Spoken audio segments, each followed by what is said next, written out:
యేసయ్య దగ్గర యూదా ఉన్నాడు. అతని ద్వారా యేసయ్యకి సంతోషం కలిగిందా? 12 మంది శిష్యుల్లో ఒక శిష్యుడు వచ్చాడు, బుద్ధి లేకుండా వచ్చాడు ప్రభు దగ్గరికి, జ్ఞానము లేకుండా వచ్చాడు, జ్ఞానహీనుడుగా వచ్చాడు. శ్రేష్టమైన దేవుని దగ్గరికే, మెస్సయ్య దగ్గరికే వచ్చి హీనమైన రీతిగా దిగజారిన జీవితాన్ని కనపరిచాడు. తద్వారా ఏమైంది? ఎన్నిసార్లు గద్దించిన లోబడిన వానికి హఠాత్తుగా ఏమొస్తుంది? మరణం. ఊహించలా. యేసయ్యనైతే పట్టించేశాను కదా అనుకున్నాడేమో, కానీ యూదా ఆ తర్వాత ఊహించలా. వెరీ నెక్స్ట్ మూమెంట్ మరి యూదా కూడా చనిపోవాల్సి వచ్చింది. వెంటనే విరుబూసుకొని చనిపోయాడు. కనుక బుద్ధి లేకుండా యేసయ్య దగ్గరికి వచ్చిన వారి జీవితాలు హఠాత్తుగా నాశనం అవుతాయి. మీకు మీరే నాశనం చేసుకుంటారు. యేసయ్య నాశనం చేశాడా యూదాని? యేసయ్య ఏమన్నా మాట్లాడా? యేసయ్య ఏమన్నా చెప్పించాడా? యేసయ్య నువ్వు చచ్చిపోతావని అన్నారా? ఏమీ లేదు. బుద్ధిహీనత తమ జీవితాల్ని తాము నాశనం చేసుకుంటారు.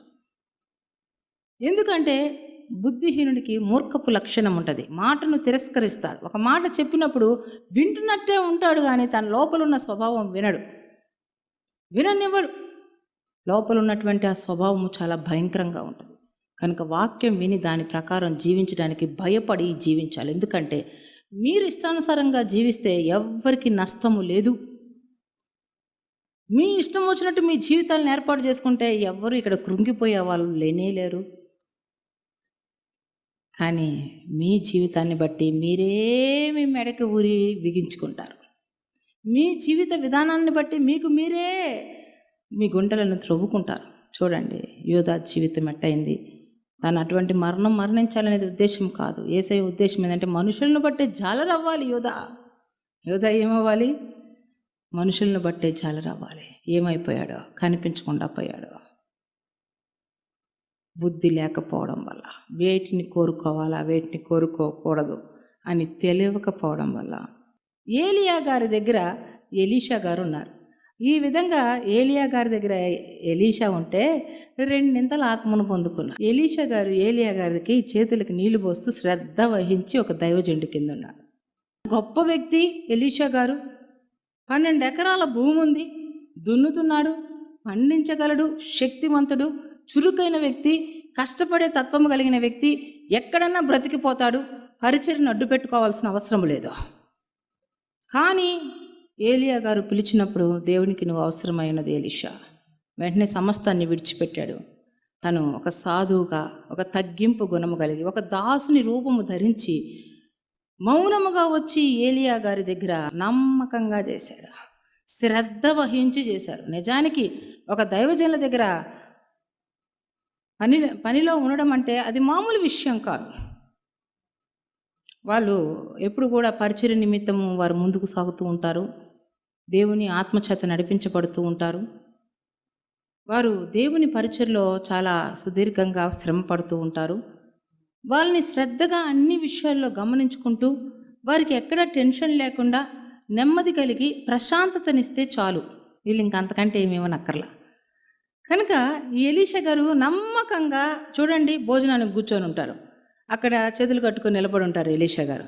ఇంత లోపల ఎవరైనా వస్తారు ఏలియా గారి చేత ప్రార్థన చేయించుకోవడానికి. వెంటనే బయటికి వెళ్తాడు ఏలియా, వారితో మాట్లాడతాడు, వారికి ప్రార్థన చేస్తాడు.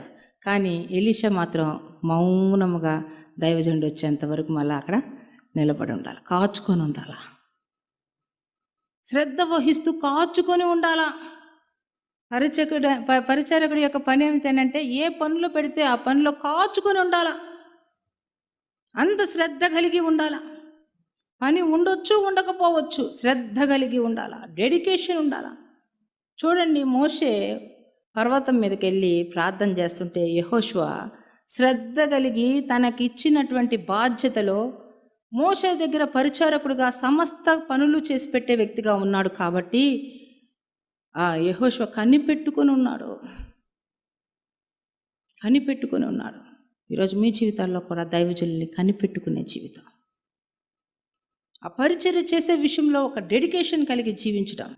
ఒక సేవకుని సంతోషపడితే ఆ ఫలము పోనే పోదు. దేవుడు చెప్పేశాడు, ప్రవర్తాను నువ్వు అనుకో. ఆ దైవ సేవకునికి వెళ్ళి ఒక గ్లాసు నీళ్ళు ఇప్పుడున్న వాళ్ళు ఎలా తయారయ్యారంటే గ్లాసు నీళ్ళు ఇవ్వకపోతే పోయా తాగనివ్వడంలా, దైవజనులు ఎత్తుక్కోవాలా, దైవజనుల దగ్గర పరిచర్య చేయడానికి ప్రయాసపడాలా, పరుగులు తీయాలా. దేవదూతల్లాగా చూసుకునేవాళ్ళు. ఒకప్పుడు దైవజనులు అంటే ఎంతో విలువ, ఎంతగానో వారిని గౌరవించేవాళ్ళు. ఇప్పట్లో ఈనుపుల కంటే హీనంగా చూసేవాళ్ళు లేకుండా పోలేదు. కనుక మీ జీవితాల్లో ఏ రీతిగా మీరు ముందుకు సాగుతున్నారు? దైవజనంలోనే ఉంది ఆశీర్వాదం. దేవుడు చెప్తున్నాడు, మీరు ఒక గ్లాసుడు చన్నీళ్ళు ఇవ్వండి, వెంటనే ఆ ప్రతిఫలం మీరు పొందుకుంటారు. ఒక దైవజనుడి దగ్గర తగ్గించుకుంటే, ఒక దైవజనుడిని సంతోషపడితే, ఒక దైవజనుడికి అండగా నిలిస్తే, ఒక దైవజనుడిని పోషిస్తే, వారి అక్కర్లో వారి పక్షాన్ని నిలబడితే అందులో గొప్ప ఆశీర్వాదము దాగి ఉంది. కనుక మీరు నిర్లక్ష్యంగా ఉండొద్దు. నీవే నన్ను కోరుకున్నావు,